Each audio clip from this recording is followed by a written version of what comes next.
The user wants a script, not a front-end design. Let me write the script directly.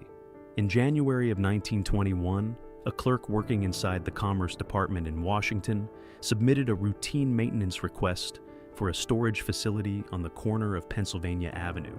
The records listed inside that facility were described in the paperwork as water-damaged, partially destroyed, and unsuitable for preservation.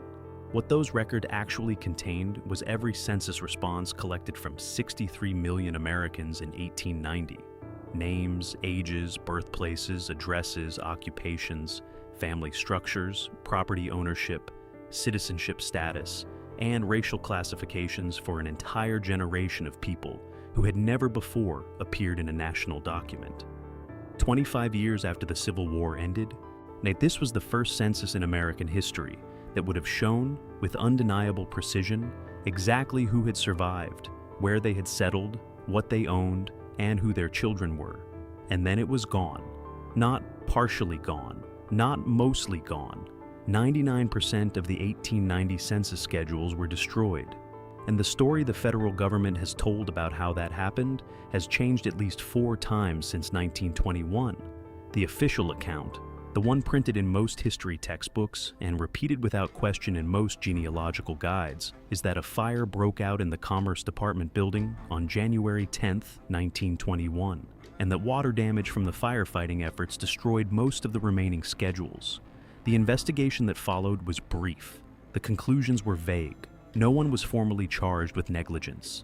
And no archivist lost their position. No congressional inquiry produced findings that contradicted the initial report. What did happen, quietly over the months that followed, was that the remaining damaged schedules, those not destroyed in the fire, were reviewed and a decision was made by officials inside the Commerce Department to dispose of them rather than attempt preservation. That disposal decision, made by unidentified individuals whose names do not appear prominently in the historical record, eliminated what was left.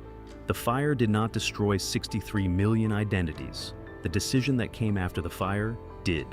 To understand why this matters, you have to understand what 1890 represented as a historical moment. The 1880 census had captured the United States during Reconstruction, a period when formerly enslaved people were legally free but economically dependent, politically vulnerable, and in many cases still living within a few miles of the plantations where they had been held.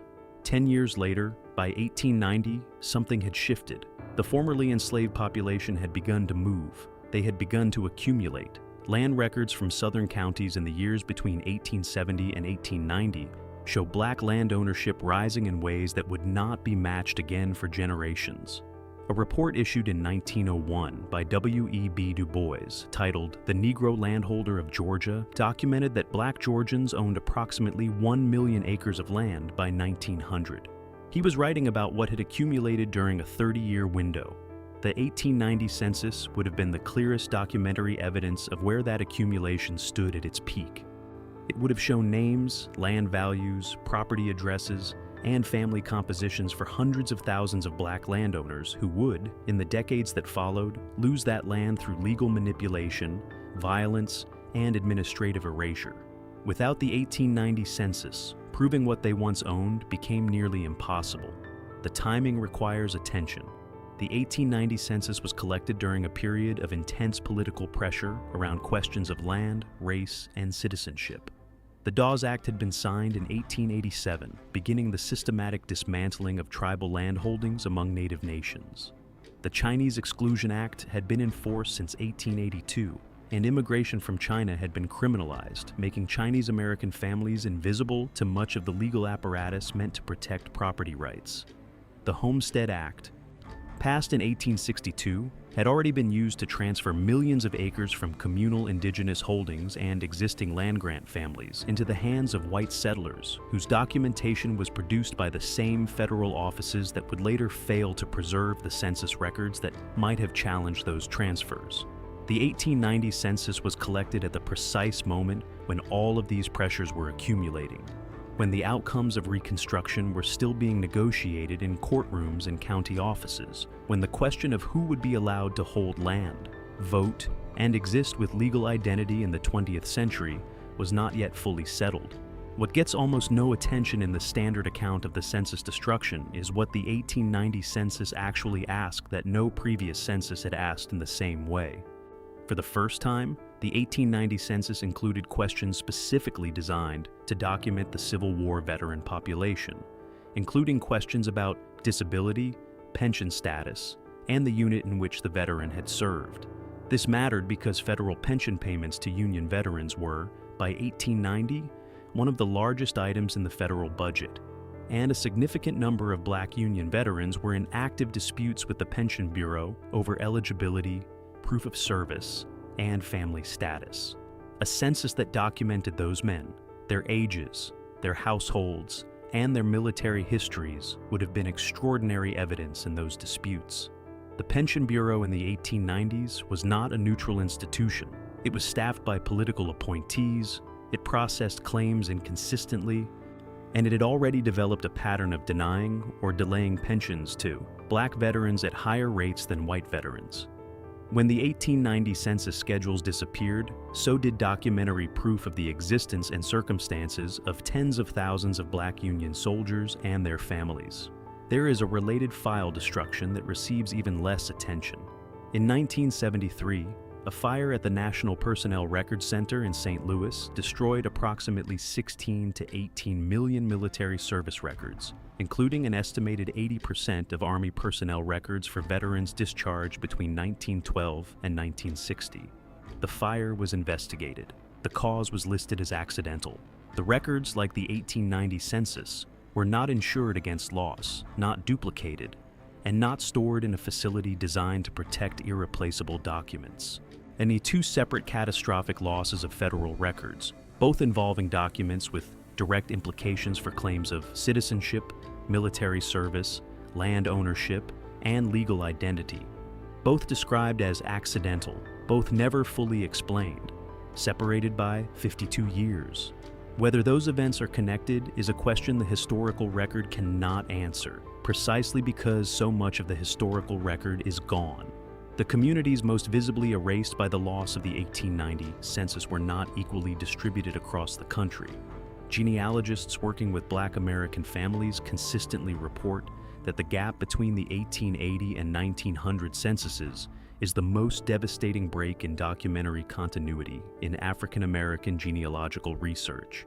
20 years in which entire families moved, had children, acquired property, lost property, changed names, died, and left almost no federal trace, because the single document designed to capture exactly that transition was removed.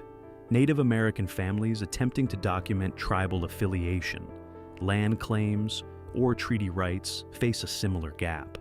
The Dawes Rolls, compiled between 1898 and 1906, were created precisely to determine who would receive land allotments from dissolved tribal territories, and they were created in the absence of the 1890 census that would have provided an independent verification of family composition and tribal membership. Without that independent record, the Dawes Rolls became the primary authority. And the Dawes Rolls were compiled by federal agents who had institutional incentives to minimize enrollment numbers and tribal land allocations. The questions that professional archivists have raised about the 1890 Census Destruction Center on a specific procedural anomaly. Under the laws governing federal records in 1921, the destruction of government documents required authorization at a level above the Commerce Department. The records show that a request was made to Congress to authorize disposal of the damaged census schedules, and that Congress did not formally act on that request before the disposal took place. The schedules were destroyed anyway. The individuals who made that decision, and the precise chain of authorization that permitted it, have never been fully reconstructed in the public record. What remains is a series of internal memos, none of which have been widely published or digitized, that describe the decision in passive constructions. The schedules were disposed of, the determination was made, actions were taken, no names, no date specific enough to challenge, no paper trail leading to an individual who made a choice. It is worth sitting with. The specific number, 63 million, that is not an abstraction. In 1890, the United States population was approximately 63 million people. The census was designed to count all of them, every child born to formerly enslaved parents who survived into their 20s. Every indigenous person navigating the contradiction between tribal citizenship and American law. Every Chinese laborer excluded from naturalization by federal statute, but still present, still working, still living in a community that was real and documented and then made invisible. Every German immigrant, every Italian laborer, every Eastern European Jew arriving ahead of the massive wave that would define the early 20th century. Every one of those people filled out a census form or had a census enumerator fill it out on their behalf.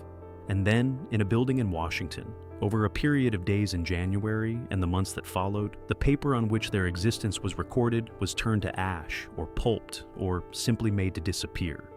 What does it mean when a government loses the records of an entire generation and the investigation that follows produces no accountability? What does it mean that the generation most likely to have used those records to prove land claims, military service, and citizenship rights was precisely the generation entering the legal system in the 1920s and 1930s? That when Jim Crow was fully operational and documentation of prior rights was the primary mechanism of legal challenge? What does it mean that the 1890 census questions about race, property, and military service were more detailed than any census before or since? What does it mean that the communities who would have benefited most from that documentation are the same communities whose descendants are today most likely to encounter dead ends in genealogical research, missing names in county land records, and courthouse files that should exist but do not? What does it mean that we cannot answer any of these questions with certainty?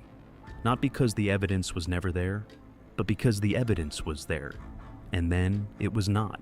If you have ever searched for a name in a census and found it in 1880 and then lost it completely until 1900, you already know what this investigation points toward. If you have ever found a land deed that should have led to another land deed and found nothing there, you know.